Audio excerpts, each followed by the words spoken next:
సహోదరి సహోదరులారా, ఈరోజు సామాన్య కాలంలో 11వ ఆదివారంలోనికి అడుగుపెట్టాం. ఈనాటి పట్టణాల ముఖ్య ధ్యానాంశము దేవుడు ఉన్నాడు అని గ్రహించండి. రెండవది, దేవుడు లేకపోతే ఈ సృష్టి లేదు, మన యొక్క మనుగడ లేదు, మనం ఏమీ చేయలేము కూడా. తర్వాత దేవుడు నిరాశ నిస్పృహలో, బాధల్లో, దుఃఖంలో ఉన్నటువంటి ప్రతి ఒక్కరిని కూడా లేపుతాడు. ఈనాటి మొదటి పట్టణంలో ఎండిపోయినటువంటి చెట్లను సైతము ఆయన పచ్చగా చేయును, ఒక ఆశను మనందరికీ కూడా కల్పిస్తాడు. ఇది ఈనాటి పట్టణాల ముఖ్య ధ్యానాంశము. ఆలకించడానికి ప్రయత్నం చేద్దాం ప్రియమైన సహోదరి సహోదరులారా. మొట్టమొదటిగా అందరము కూడా దేవుడు ఉన్నాడని గ్రహించాలి. దానికి తగ్గట్లు మనము మసులుకోవాలి, జీవించడానికి ప్రయత్నం చేయాలి. సువిశేషపట్నం అందరం కూడా ఆలకించాం కదా. సువిశేషపట్నంలో ఒక వ్యవసాయి విత్తనాలు చల్లేసి ఏం చేస్తాడు? పడుకున్నాడట, నిద్రపోతున్నాడు. దాని యొక్క ఎదుగుదల, దాని యొక్క పెరుగుదల తర్వాత ఎప్పుడో గమనిస్తాడు. దగ్గరుండి ఏమైనా పెరుగుతూ ఇలాగ పెరగని ఇలాగా దానికి ఏమన్నా కృషి చేశాడా? ఎరువు వేస్తాడు, కానీ పెరిగితే పెరుగుతుంది, లేదంటే లేదు. దాన్ని పెంచేది ఎవరు? దేవుడు. మనం ఉదయం లేచి చూసేసరికి అది పెరిగి ఉంటుంది. ఏమన్నా చేశాడా? లేదు. విత్తనాలు చల్లాడు అంతే. దాని యొక్క ఎదుగుదలను, పెరుగుదలను ఎవరిచ్చాడు? దేవుడు ఇచ్చాడు. గుర్తించండి. ఫిలాసఫీలో to prove the existence of God, Thomas Aquinas గారు నిరూపిస్తాడు దేవుడు ఉన్నాడని గుర్తించడానికి, దేవుడు ఉన్నాడని రుజువు చేయడానికి. దానిలో ఒకటి ఏంటంటే మూవ్మెంట్ అన్నమాట, అంటే కదలిక. మనందరం కూడా చదువుకున్నటువంటి వాళ్ళమే, చాలామంది చదువుకున్నటువంటి వాళ్ళు ఉన్నారు. భూమి నిశ్చలంగా ఉండిపోయిందా, లేకపోతే దాంట్లో ఏమైనా కదలిక ఉందా?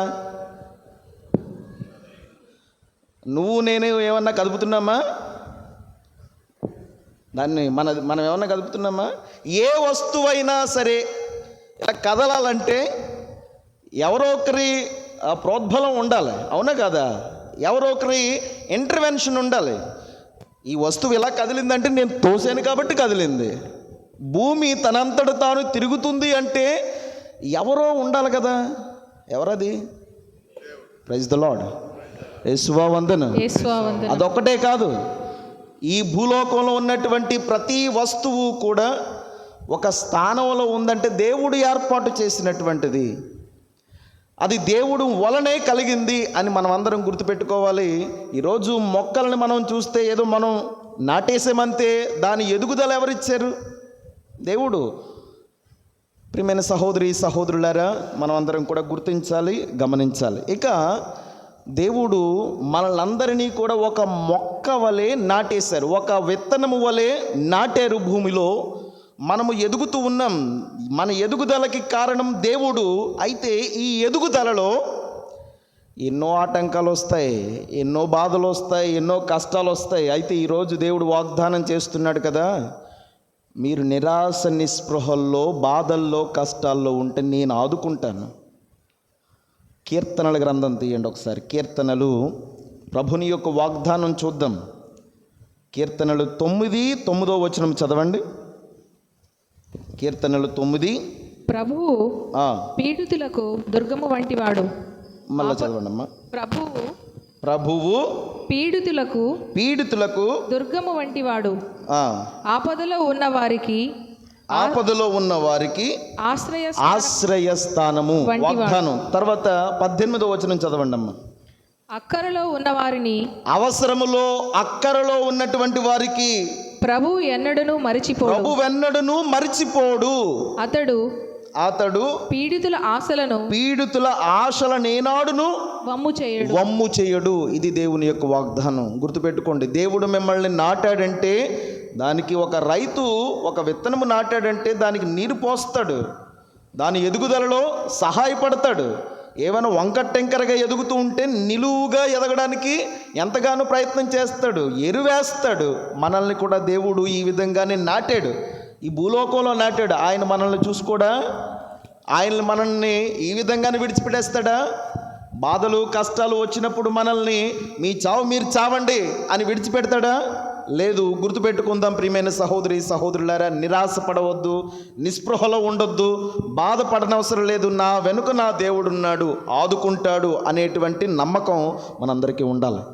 గుర్తుపెట్టుకుందాం ప్రియమైన సహోదరి సహోదరులారా. దానిని మనం ఆధారంగా చేసుకొని ఈనాటి మొదటి పట్టణాన్ని ధ్యానం చేద్దాం. ఈరోజు మొదటి పట్టణంలో ఏమైంది? ఏం ఆలకించాం? ఎండిపోయినటువంటి ప్రతిదీ కూడా దేవుడు ఏం చేస్తానంటున్నాడు? పచ్చగా చేస్తానంటూ ఉన్నాడు. దీని వెనకున్నటువంటి నేపథ్యం మనము ధ్యానం చేయాలి. ఏంటి దీని వెనకున్నటువంటి బ్యాక్గ్రౌండ్ ఏంటి?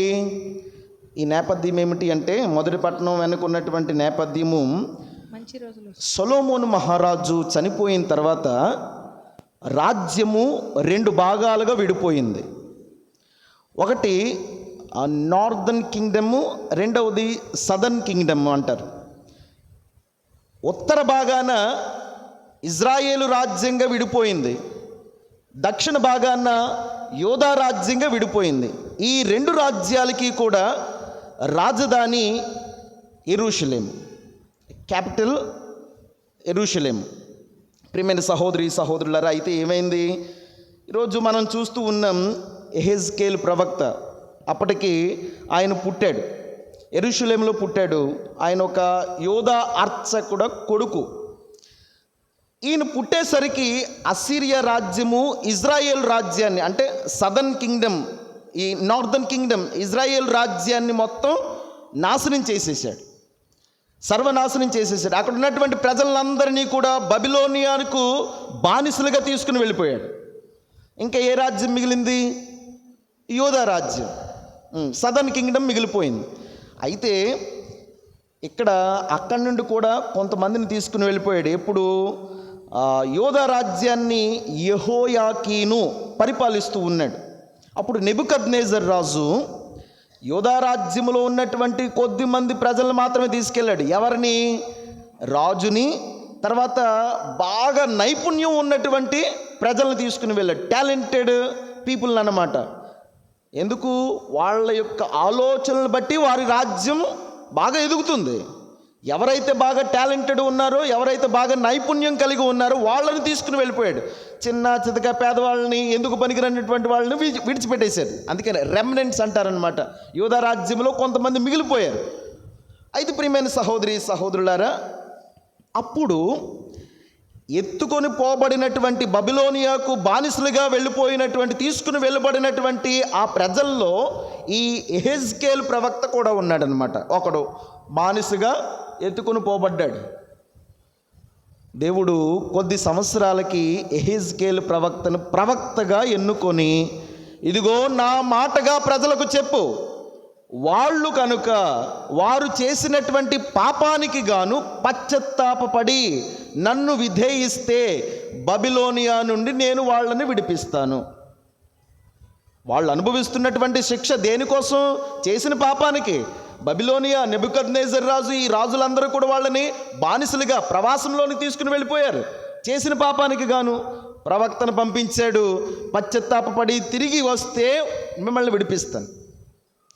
ప్రియమైన సహోదరి సహోదరులారా, ఒక రాజ్యం ఉండిపోయిందని చెప్పాను కదా, ఒక రాజ్యంలో కొంతమందిని విడిచిపెట్టారని చెప్పాను కదా. ఎవరు? ఏ రాజ్యం అది? యోధా రాజ్యం. కొంతమందిని ఎందుకు పనికిరానటువంటి వాళ్ళు, పాపం ఎందుకు పనికిరానటువంటి వాళ్ళు, చిన్నవాళ్ళు, పేదవాళ్ళు విడిచిపెట్టి వెళ్ళిపోయారు కదా. అప్పుడు ఆ రాజ్యానికి సిద్కియా రాజు అనేసి, జెడెకియా రాజు పరిపాలిస్తూ ఉన్నాడనమాట. పరిపాలిస్తున్నటువంటి సమయంలో, ఈ యెరూషలేమును పరిపాలిస్తున్నటువంటి, యోధా రాజ్యాన్ని పరిపాలిస్తున్నటువంటి సమయంలో ఈ నెబుకద్నెజర్ రాజుని ఎదుర్కోవాలనుకున్నాడు. ఆయన మీద యుద్ధం చేయాలనుకున్నాడు. ఎలాగైనా సరే ఆయన మీద యుద్ధం చేసి గెలవాలనుకున్నాడు. పాపం ఈ మాట తెలుసుకున్నటువంటి నెబుకద్నెజర్ రాజు వెంటనే ఈ సిద్కియా రాజు మీద దండెత్తి వచ్చి మిగిలినటువంటి యోధా రాజ్యాన్ని సర్వనాశనం చేసేసి మిగిలిన ప్రజలను కూడా బాబిలోనియాకు బానిసలుగా తీసుకుని వెళ్ళిపోయాడు. ఇంకా రెండు రాజ్యాలు కూడా సర్వనాశనం.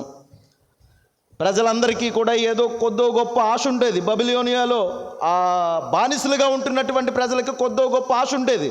ఎవరో కొద్దో గొప్ప ఉన్నారు కదా, వాళ్ళైనా వచ్చి మమ్మల్ని విడిపిస్తారు అని ఆశ ఉండేది. ఇప్పుడు ఆ ఆశ కూడా చచ్చిపోయింది. మమ్మల్ని ఎవరు విడిపించలేరు, మమ్మల్ని ఎవరు కూడా ఇంక తీసుకుని వెళ్ళలేరు, మేము ఇక్కడ చావాల్సిందే అని ప్రజలందరూ కూడా నిర్ణయించుకున్నటువంటి సమయంలో దేవుడు యెహెజ్కేలు ప్రవక్తను వాళ్ళ మధ్యలోనికి పంపించి ఈరోజు మనం చదువుకున్నటువంటి మాటలను పలికిస్తూ ఉన్నాడనమాట. ఏమని ఒకసారి తీసి చదువుదాం ఆ మాటలు. యావే ప్రభు పలికిది. 17వ అధ్యాయం 22వ వచనం నుంచి చదవండి అమ్మ. యావే ప్రభువు పలికిది, నేను ఎత్తైన దేవదారు మీది మెత్తని కొమ్మను విరిచి ఉన్నతమైన పర్వతముపై నాటుదును. చూడండి, ఆ ఎత్తైన ఇజ్రాయేల్ కొండపై నాటుదును, అది కొమ్మలు చాచి కాయలు కాచి గొప్ప దేవదారు వృక్షమగును. అంటే ఊరట మాటలు పలుకుతూ ఉన్నాడనమాట. నిరాశ నిస్పృహలో ఉన్నారు ప్రజలు, బానిసత్వంలో ఉన్నారు ప్రజలు, మమ్మల్ని ఇంకెవరు వచ్చి కాపాడలేరు అని అధైర్యంతో ఉన్నటువంటి ప్రజలకు ఈ యెహెజ్కేలు ప్రవక్తను పంపించి ఇదిగో ఊరట మాటలు పలికిస్తూ ఉన్నాడు. ఆ మాటలనే ఇదిగో ఇప్పుడు మనం చదువుతూ ఉన్నాం. చదవండి. వివిధ జాతి పక్షులు వివిధ జాతి పక్షులు దానిపై వసించును, దాని కొమ్మలలో ఆశ్రయము బడయును. దేశంలోని వృక్షాలనియు నేను ప్రభుడునని గ్రహించును. నేను ఎత్తైన చెట్లను నరుకుదును, కురచగానున్న చెట్లను ఎత్తుగా చేయుదును. పచ్చని చెట్లు ఎండిపోవునట్లును ఎండిన చెట్లు పచ్చబడినట్లును చేయుదును. మాటలు గుర్తున్నాయా?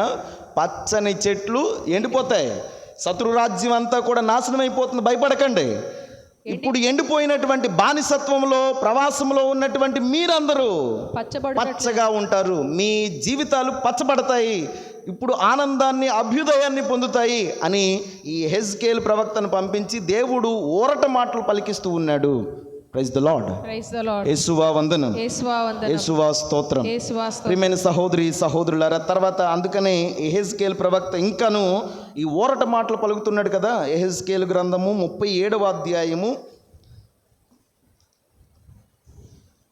1వ వచనం నుండి చదివితే చాలా చక్కగా ఉంటుంది. ఆలకించండి, ప్రయత్నం చేయండి.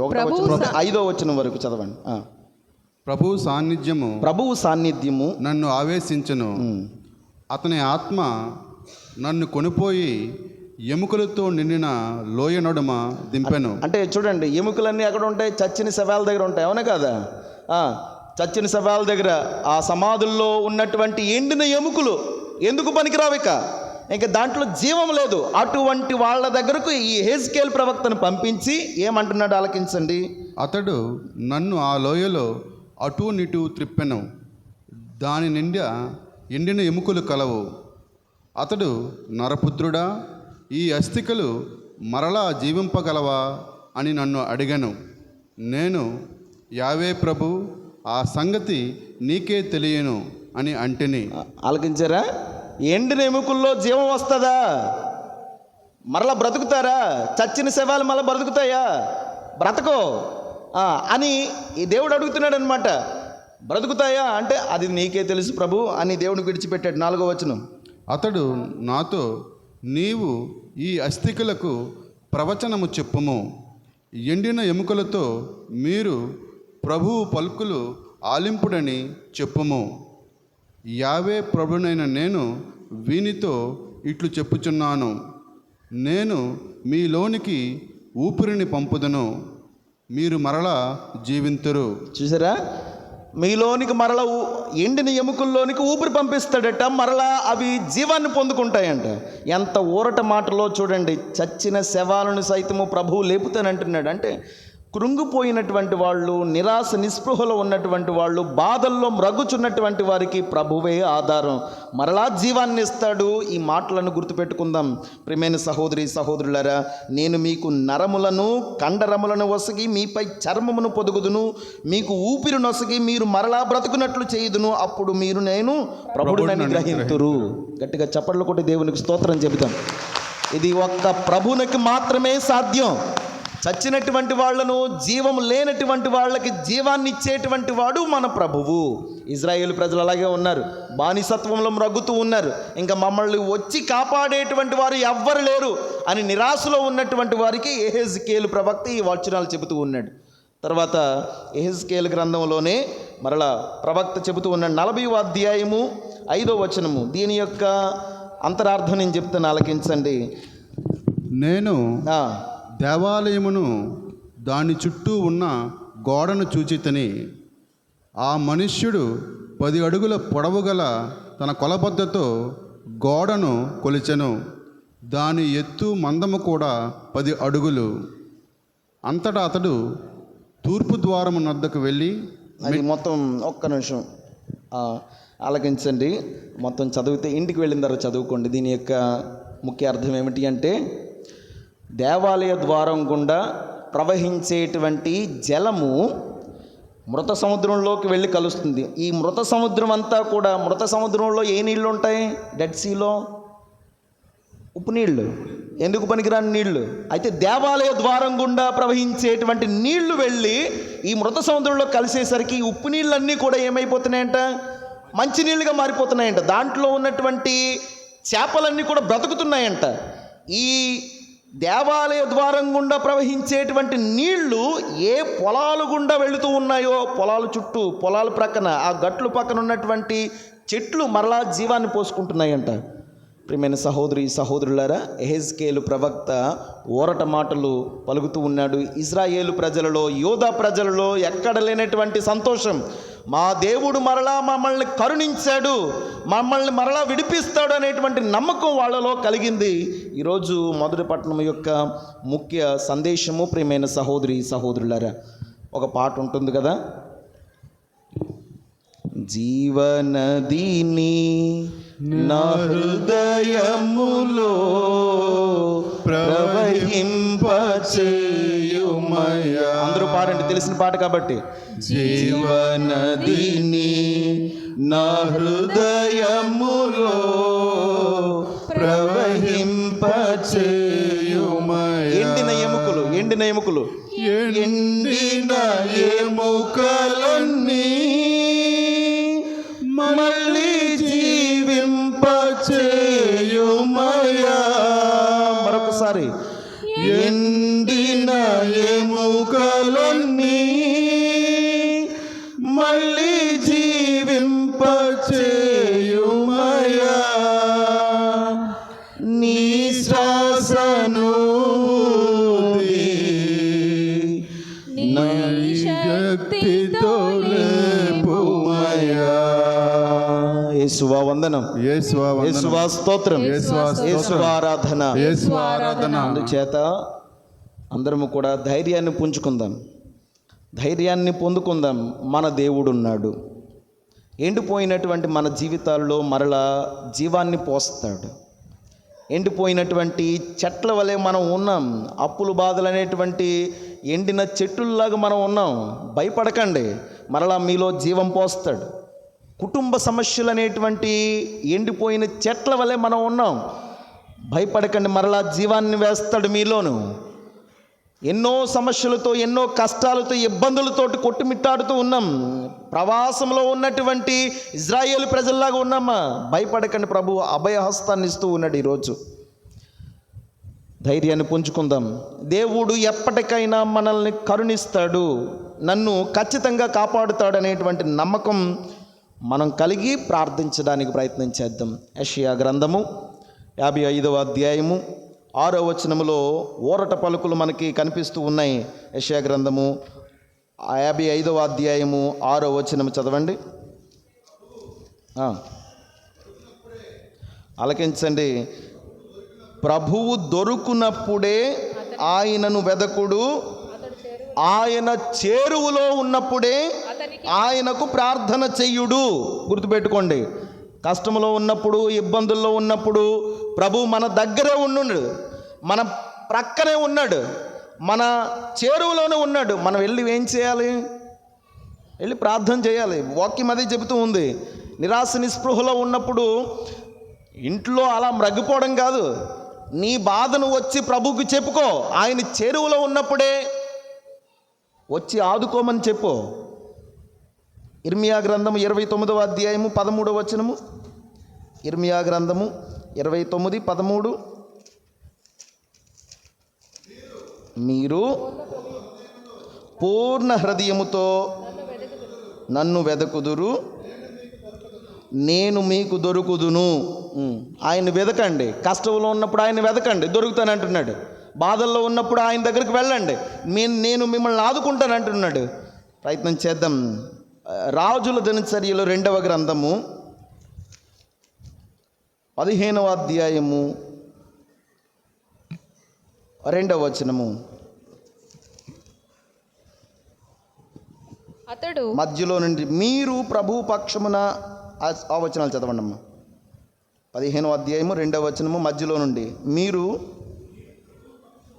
మీరు ప్రభువు పక్షమున నిలిచినంత కాలము ఆయన మీ పక్షమున నిలుచును. మనం కనుక ఆయనతో ఉంటే ఆయన మనతో ఉంటానంటున్నాడు. నువ్వు బాధలు వచ్చినా, కష్టాలు వచ్చినా, ఇబ్బందులు వచ్చినా ఆయన పట్టుకుని వేలాడు, మనతోటే ఉంటానంటున్నాడు. చేయబడి తర్వాత మీరు ప్రభువుని వెతుకుదురేని ఆయన మీకు దొరుకును, కానీ మీరు ఆయనను విడనాడుదురేని ఆయన కూడా మిమ్మను విడనాడును. మనం ఏం చేస్తామంటే కష్టాలు వచ్చినప్పుడు దేవుని పెడతాం.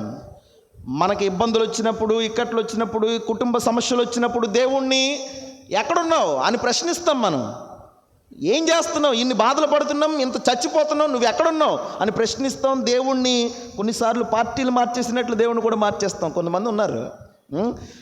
ప్రియమైన సహోదరులారా, మీరు ఇబ్బందులు వచ్చినా, ఇక్కట్లు వచ్చిన వాక్యం మనకు సెలవిస్తుంది కదా, దేవుని పక్షమున ఉండండి, మీతోటే దేవుడు ఉంటానంటున్నాడు. గుర్తుపెట్టుకుందాం ప్రియమైన సహోదరులారా. ఇక 2వ ధ్యానాంశము 2 కొరింథీ పత్రిక 5వ అధ్యాయము 9వ వచనం చదవండి. అన్నిటికంటే అధికముగా మనము ఈ గృహమున ఉన్నను, దీనిని విడిచినను ఆయనను సంతోష పెట్టవలననియే వాంఛింతుము. ఏంటి ఈ గృహం? ఏంటి? మన శరీరం అనే గృహం. పౌలు గారు అంటున్నారు కదా, మీరు ఈ శరీరముతోటి ప్రభువుని సంతోషపరచండి, ఆనందపరచండి. ఎవరో అడిగారట, how can you keep God happy? దేవుణ్ణి నువ్వు ఎలాగా ఆనందంగా ఉంచగలవు, దేవుణ్ణి నువ్వు ఎలా సంతోషపరచగలవు అంటే సమాధానం ఇలా చెప్పారట, టెల్ యువర్ ఫ్యూచర్. నీ భవిష్యత్తు ఏంటో ఆయనకి చెప్పే చాలు, ఆయన ఆనందంగా ఉంటాడు అన్నాడట. ఎలా అది సాధ్యం? నీ ప్లాన్స్ ఏంటో ఆయనకి చెప్పు, నీ ఫ్యూచర్లో ఏం చేస్తున్నావు ఆయనకి చెప్పు, నెక్స్ట్ మూమెంట్ నువ్వేం చేయబోతున్నావో ఆయనకి చెప్పు, హ్యాపీగా ఉంటాడు. నెక్స్ట్ మూమెంట్ నేను పాపం చేస్తాను అని నువ్వు వేసుకుంటూ ప్లాన్ వేస్తావు కదా, నెక్స్ట్ మూమెంట్ ఎవరినో కొడదాము, లేదంటే నెక్స్ట్ మూమెంట్లో ఏదో దొంగతనం చేద్దాం, ఏదో ప్లాన్ ఉంటుంది కదా, అవన్నీ చెప్పు, దేవునికి చెప్పు, మంచివి చెప్పు. అందుకని దేవుణ్ణి సంతోషపరచాలి, దేవుణ్ణి ఆనందపరచాలంటే ఈ శరీరంతోటే సాధ్యం. ఈ శరీరం చచ్చాక, ఈ శరీరం కులిపోయాక నువ్వు ఏమీ చేయలేవు. అప్పుడు మనం దేవుణ్ణి సంతోషపరచలేము. ప్రియమైన సహోదరులారా, ప్రయత్నం చేద్దాం. దేవునికి మన యొక్క కార్యాలన్నీ కూడా చెబుదాం. ఏం చేస్తున్నాము, ఏం చేయబోతున్నాము, దేవుడా నువ్వు సహాయపడు. పగలు ప్రతీకారాలు కాకుండా, చెడ్డ కార్యాలు కాకుండా ఈ శరీరముతోటి ప్రభువుని సంతృప్తిపరచడానికి ప్రయత్నం చేద్దాం. శరీరముతోటి ప్రభువుని ఎలాగా సంతోషపరచగలమంటే శరీర చెడు కార్యాలకి మనం దూరంగా ఉండి ప్రభువుని సంతోషపరచగలం. శరీరం యొక్క చెడు కార్యాలు ఏంటి? పౌలు గారు చెప్తారు కదా, ఒకసారి గలతీ పత్రిక తీయండి. నీ శరీరముతోటి ప్రభువుని ఎలా సంతోషపరచగలవంటే నీ చెడ్డ కార్యాలు, నీ శరీరంతో చేసేటువంటి చెడ్డ కార్యాలు ఉంటాయి కదా, దాన్ని దూరంగా పెట్టండి. ఒకసారి తీద్దాం. గలతీ పత్రిక 5వ అధ్యాయము 19 నుండి 21 వరకు ఉన్నటువంటి వచనాలు చదవండి. శరీర కార్యములు ఆలకించండి. దాని మీద వివరణ అవసరం లేదు, చాలా చక్కగా ఉంటుంది. ఆలకించండి దయచేసి. శరీర కార్యములు స్పష్టమే. అవి ఏవనా జారత్వము, అపవిత్రత, కాముకత్వము, విగ్రహారాధన, మాంత్రిక శక్తి, శత్రుత్వము, కలహము, అసూయ, క్రోధము, స్వార్థము, కక్షలు, వర్గతత్వము, మాత్సర్యము, త్రాగుబోతుతనము, విందులు, వినోదములు మొదలగునవి. ఇవన్నీ ఎక్కడి నుంచి వస్తాయి? మన శరీరంలో నుండే వస్తాయి. మన శరీరంతో చేస్తాం. అందువల్ల దేవుడు ఏం కోరుకుంటున్నాడు ఈరోజు? నీ శరీరముతోటి ప్రభువుని, నన్ను సంతోషపరచాలంటే వీటికి దూరంగా ఉండు, వీటన్నిటికీ దూరంగా ఉండు. దేవుణ్ణి సంతోషపరచగలవు. ఏంటి? శరీరముతో మంచి కార్యాలు ఏం చేయగలం? సామెతల గ్రంథం 3వ అధ్యాయము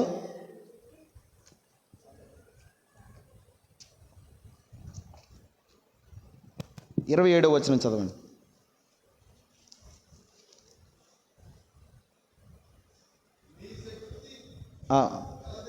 నీకు శక్తి కలదేని ఇతరులు అడిగిన ఉపకారము చేయుటకు వెనకాడకము. తప్పక చెయ్యి. ఇతరులు ఏదైనా సహాయం అడిగితే చెయ్యి. నీ శరీరముతోటి చేయగలిగేటువంటి మంచి కార్యాలు ఇవన్నీ. తర్వాత పొరుగువానికి సత్వరమే సాయము చేయగలవేని చేసి పెట్టుము. నువ్వు చేయగలవు. నీ దగ్గర 2 రూపాయలు ఉన్నాయి, 1 రూపాయి ఇచ్చి సాయం చేయగలవు. మనం చెయ్యం. తర్వాత మరలా రేపు రమ్ము జాప్యం చేసి జాప్యం చేయకము.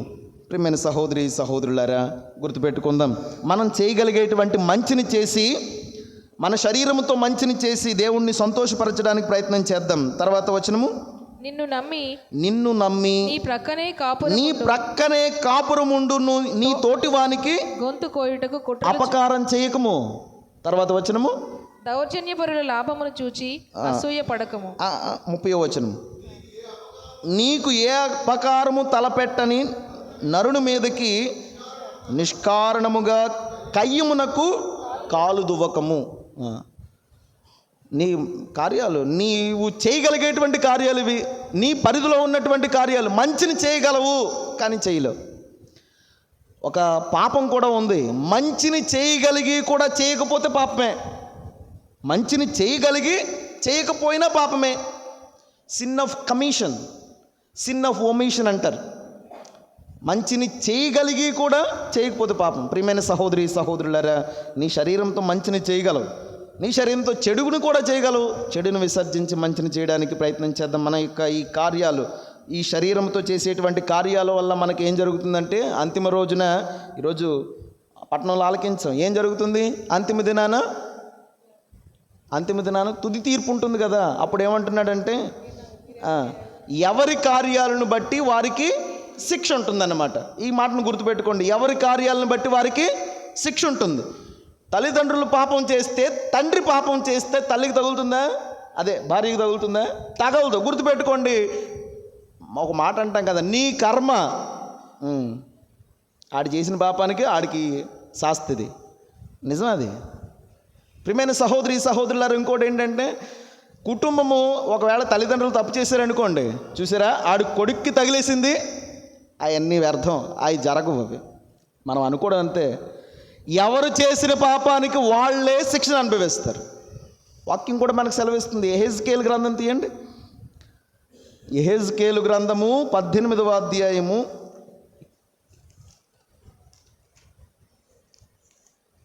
19వ వచనం. 1 నుంచి. తనయుడేల శిక్ష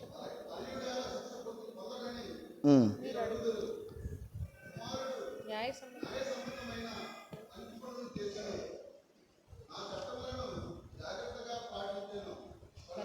ఈ 1వ వచనం నుంచి 18:1. ప్రభువు వాణి నాతో ఇట్లనెను, తండ్రులు పులని ద్రాక్ష పండ్లు భుజింపగా తనయులకు పండ్లు పులుపెక్కును. సామెత మనకు అర్థమైందా? నువ్వు పొల్లటి మామిడి పండు తింటే నీ కొడుకు పళ్ళు పులుపెక్కుతాయా? అవదు కదా. దేవుడు ఉపయోగిస్తున్నటువంటి సామెత. మనం అంతే. మనం చేసిన పాపానికి ఎవరు పోతారు? నువ్వు చేసిన పాపానికి నువ్వే పోతావు, అంతే. నువ్వు చేసిన పాపానికి నువ్వే శిక్షణ అనుభవిస్తావు, అంతేగాని నీ పిల్లల మీద కానీ నీ పిల్లల మీద కానీ పడదు, రాదు. గుర్తుపెట్టుకుందాం. తర్వాత వచనాల్లో 4వ వచనం చదవండి. తండ్రుల ప్రాణమునకును 4వ వచనం. తండ్రుల ప్రాణమునకును తనయుల ప్రాణమునకును ఎల్లరి ప్రాణమునకును నేనే రక్తము. పాపము చేసిన వాడే చచ్చును. పాపము చేసిన వాడే చచ్చును. మన పాపానికి మనమే శిక్షను అనుభవించాలి. అలాగే మనం చేసినటువంటి పుణ్యానికి మనమే మంచిని పొందుకుంటాం. పాపానికి ఎవరు చేసిన పాపానికి వాళ్ళు శిక్షను అనుభవిస్తారు, ఎవరు చేసిన పుణ్యానికి వాళ్ళు మంచిని పొందుకుంటారు. ఇది కూడా అంతే. ప్రియమైన సహోదరి సహోదరులారా, నేను ప్రతిరోజు గుడికి వస్తాను. నా తండ్రి గుడికి వెళ్తాడు, ఇంకా మిగతా వాళ్ళు ఎవరు కూడా గుడికి వెళ్ళిన అవసరం లేదు. ఎవరికి పుణ్యం? తండ్రికి పుణ్యం. నా తల్లి గుడికి వెళ్తే చాలు, మిగతా వాళ్ళందరూ కూడా పరలోకానికి వెళ్ళిపోతారు, ఇంకెవరు వెళ్ళనవసరంలే. పరలోకము పుణ్యము అనేది ఫ్యామిలీ ప్యాక్ కాదు. ఫ్యామిలీ ప్యాక్ అంటే తెలుసు కదా. ఒకరు ఫ్యామిలీ ప్యాక్ ఆర్డర్ చేసామనుకోండి, ఎంతమంది తినచ్చు? 4 5 తినచ్చు. పుణ్యం ఇటువంటిది కాదు. నువ్వు చేసిన పుణ్యానికి నీకే మంచి జరుగుతుంది నువ్వు చేస్తే. అందుకని చాలామంది ఏదైనా చందా ఇచ్చినప్పుడు పిల్లల చేత వేయిస్తారు, చాలా మంచిది. అదే కాదు, ఏదైనా సరే నువ్వు చేయి పుణ్యం, నీ పిల్లలకు నేర్పించు పుణ్యం, వాళ్ళు కూడా మేలును పొందుకుంటారు. ప్రియమైన సహోదరి సహోదరులారా, గుర్తుపెట్టుకుందాం. ఈ మాటలన్నింటినీ కూడా మన యొక్క జీవితంలో పాటించడానికి ప్రయత్నం చేద్దాం. ఇంకా సువిశేష పట్టణంలో మనం ఆలకించినట్లు దేవుడు ఉన్నాడు, మనకి ఎదుగుదలనిచ్చేటువంటి వారు క్రీస్తు ప్రభువే. గుర్తుపెట్టుకుందాం ఈ మాటలన్నింటినీ. ఇది చాలా రకాలైనటువంటి పోలికలు కలిగి ఉన్నది. ఈ సీడ్, విత్తనము అనేటువంటిది దేవుని రాజ్యానికి సంబంధించినటువంటిది. దేవుని రాజ్యము ఎంతమందితో మొదలయ్యింది? ఒక సీడే, ఒక ఆవగింజే ఇంతే ఉంటుంది. ఆడవాళ్ళకి తెలుసు, ఆవగింజ తెలుసు కదా, ఇంతే ఉంటుంది. అది నాటినప్పుడు ఎంత అయిపోతుందంటే పెద్ద వృక్షంలా తయారైపోతుంది. దేవుని రాజ్యం కూడా ఇంతే. ఎంతమందితో మొదలైంది? 12 మంది అపోస్తులతో మొదలైనటువంటిది ఇప్పుడు ప్రపంచ నలుమూలల ఎంతమందిని సంపాదించుకున్నదంటే దేవుని రాజ్యం చూడండి. చిన్న ఆవగింజతో మొదలైంది, క్రీస్తు ప్రభువుతో మొదలైంది ఇది. ప్రియమైన సహోదరి సహోదరులారా, దాని వెనక ఉండి నడిపించేది దేవుడు. మనకి ఎదుగుదలనిచ్చేటువంటి వాడు దేవుడు. అది గుర్తుపెట్టుకుందాం. దేవుని మీద ఆధారపడి జీవించడానికి ప్రయత్నించేద్దాం. చివరిగా ఈరోజు ఫాదర్స్ డే చేసుకుంటున్నాం కదా. పిల్లలు చాలామంది ఉన్నారు కాబట్టి దయచేసి ఆలకించండి. ఫాదర్స్ డే ఎందుకో ఒక మాట కూడా ఉంటుంది, చాలాసార్లు యూట్యూబ్లో కూడా చూస్తాం కదా. తండ్రి ఎందుకో వెనకబడ్డాడు. ఎక్కువగాను తల్లులకి ఇచ్చినటువంటి ఇంపార్టెన్స్ పిల్లలు తండ్రులకి ఎవరు? తల్లులకే ఎక్కువగాను. ఎప్పుడు తల్లి కొంగు పట్టుకొనే తిరుగుతాడు, అమ్మాయి కూడా. ప్రియమైన సహోదరి సహోదరులారా, తండ్రి యొక్క కష్టాన్ని ఎవరిని కించపరచడం కాదు, తక్కువ చేయడం కాదు. తల్లిదండ్రులు ఇద్దరూ కూడా వారు చేయాల్సిన బాధ్యతలు నెరవేరుస్తూ ఉన్నారు, చాలా గొప్పది. తండ్రిని కూడా గుర్తించాలి, తండ్రి యొక్క కష్టాన్ని కూడా గుర్తించాలి. రెక్కలు ఇడ్చుకుంటూ కష్టపడి పనిచేసి కుటుంబాన్ని అంతటినీ ముందు నడిపించేటువంటి వాడు తండ్రి. ఈరోజు అటువంటి తండ్రుల్ని పిల్లలు, ముఖ్యంగా మగపిల్లలు గౌరవిస్తున్నారా? వాళ్ళని పిలవడం కూడా ఎలా పిలుస్తారు? సంబోధన ఎలా సంబోధిస్తారు? ఒరే. చాలామంది పిల్లలు ఉన్నారు, అటువంటి పిల్లలు ఉన్నారు. కొంతమంది నాన్నని పిలవడానికి కూడా సంకోచిస్తారు. ప్రియమైన సహోదరి సహోదరులారా, తల్లిదండ్రులు ఇప్పుడున్నటువంటి పిల్లలని ఎలా పెంచాలో కూడా నేర్చుకోండి. అనుభవంతో చెబుతున్నాను, నా కుటుంబాన్నే ఆధారంగా చేసుకొని చెబుతున్నాను. తల్లిదండ్రులు కనుక గారాబం పెట్టారా, పిల్లలు ఎదగడానికి కష్టం. పిల్లలు తప్పు చేసిన వెంటనే దండించండి. పిల్లలు చదువుకోవడానికి వాళ్ళని గారాబం పెట్టకండి. ఏదైనా తప్పు చేస్తే వెంటనే సరిదిద్దండి. పిల్లల్ని మంచిగా పెంచండి. రేపు ప్రొద్దున్న వాడు అభివృద్ధి అవుతాడు, కరెక్ట్గా నీకు గౌరవాన్ని తెచ్చి పెడతాడు. అదేవిధంగా ప్రియమైన సహోదరి సహోదరులారా, పిల్లలు కూడా నేర్చుకోవాలి తల్లిదండ్రులను ఎలా గౌరవించాలో. వాక్యం కూడా మనకు సెలవిస్తుంది. శిరాపుత్రుడైన యేసు జ్ఞాన గ్రంథం 3వ అధ్యాయము అంతా కూడా ముఖ్యంగా 16 వరకు ఉన్నటువంటి వచనాలలో ముఖ్య వచనాలు చదువుదాం. ఆ 2వ వచనం ఒకసారి చదవండి. బిడ్డలు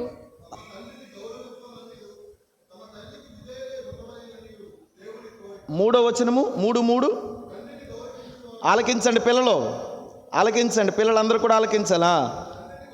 తండ్రిని గౌరవించువాడు తండ్రిని గౌరవిస్తానంటే మనం చేసిన పాపాలు కూడా పోతాయంటండి. యూత్ పిల్లలు, చిన్నపిల్లలు అందరూ గమనించండి. తల్లిదండ్రులు గౌరవిస్తే ఏమవుతున్నాయంటే మనం చేసిన పాపాలు పోతాయి.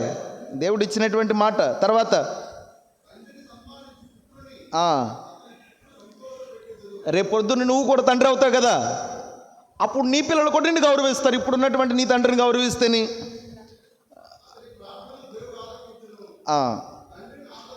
11వ వచనం చదవండి. తండ్రిని సన్మానించుట వలన తనయుడు గౌరవము పొందును, తల్లిని అవమానపరచు సంతానము నిందలు తెచ్చుకొనును. 12 నాయన వృద్ధుడైన నీ తండ్రిని బాగుగా చూసుకొనుము, అతడు జీవించి ఉన్నంత వరకు కష్టపెట్టకము. ఒక వయసు వచ్చేసరికి కష్టపడాలి. ఎవరు కష్టపడాలి? పిల్లలు కష్టపడాలి. తల్లిదండ్రులు కష్టపడి నానా సేకరీ చేసి ఒళ్ళొంచి పనిచేసి పిల్లల్ని ఇంకా పోషిస్తారు.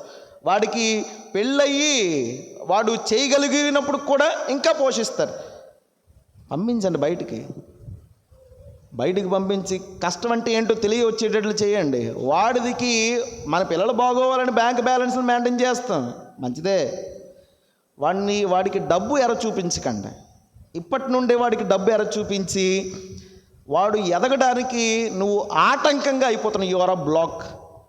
తండ్రులు ముఖ్యంగా కష్టం ఏంటో తెలియచేయండి. పనులు నేర్పించండి పిల్లలకి.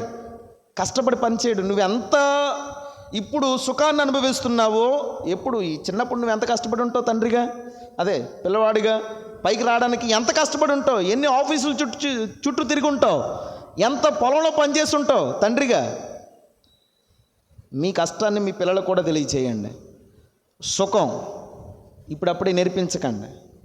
ఉంది వయసు ఉంది, అప్పుడు తెలుసుకుంటారు. పిల్లలు నా మీద కోపం లేదు కదా, యూత్ పిల్లలు కోపపడకండి. తెలుసుకోవాలి, తల్లిదండ్రులను గౌరవించాలి, కష్టపడి పని చేయాలి, అప్పుడే పైకి వస్తాం. ప్రభు మనల్ని దీవించి సదాకాలం కాచి కాపాడును గాక. ఆమేన్.